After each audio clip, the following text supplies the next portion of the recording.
You're not getting sunlight. You're not able to leave your place. You can't see people. You can't just have free conversation. You do this day in and day out for months and Well, for years at a time, can I say emotionally and mentally. That breaks you down in ways that I can't even imagine. I mean, we know can, that. There've been stories can written I tell about you that. something? And this is a Yeah. fact.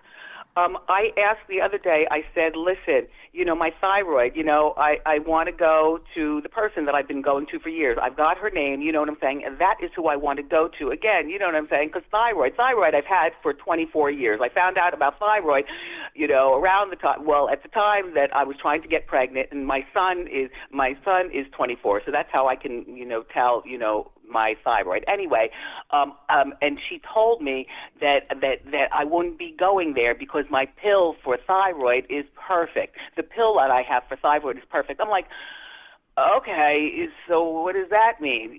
Look, this is my life, people. This is my life. You know what I'm saying? This is my goddamn life. Wow. Yeah. And there's so many different little things that we could talk about. I mean, and that's why it feels as though almost there's so many tabs open in our heads at one time, because it truly is a story that's unbelievable. The bottom line is my aunt hasn't had, I mean, we talked about this yesterday, she hasn't had, from what I understand, a medical evaluation to see if her rights can be restored.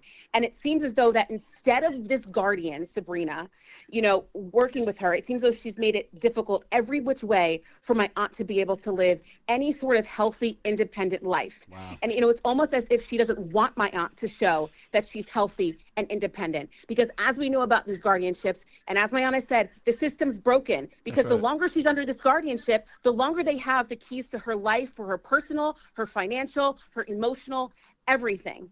And so that's the reality of the guardianship system. It's overloaded. There's a reason why they're looking at the New York guardianship system right now. There's a reason why lawmakers are calling on state leaders to reform this system. It's because it's broken. And it's a shame that we're in this place. I know I'm getting really emotionally charged right now, but this is how sickening it is and how tired I am of having to talk about this and have these conversations with my aunt, because it's not just her, and thank God that we have platforms like this that we can go on and we can talk about this. But there is a lack of scrutiny across the board. We know there's a lack of funding. There are too few guardians for the amount of people under this system.